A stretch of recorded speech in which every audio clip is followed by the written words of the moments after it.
one, a two, a three, a four. Gusto ko lang naman malaman niyo na ang isipan ko'y gulong-gulo. Nagtatanong kung susundan ko siya dahil ang puso ko ay nabihag niya.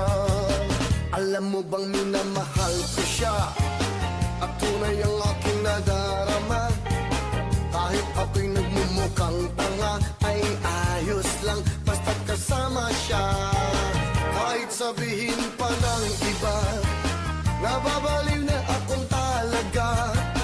Kahit merong iba nagcha-cha-cha, nagrurumba, nagsasalsa, pwedeng sabihin nyo to sa kanya. Ang puso ko'y nahihirapan na. Ano pa ba ang pwede kong gawin na uubra upang maakit siya? Palagay kaya ako ng tato, magpatubo ng balbasang uso, magpalaki ng muscle sa braso, magpadagdag ng puwet kay belo. Buksan mo, papasukin ako, ulak lang para sa'yo. Ano bang gusto mong gawin ko pa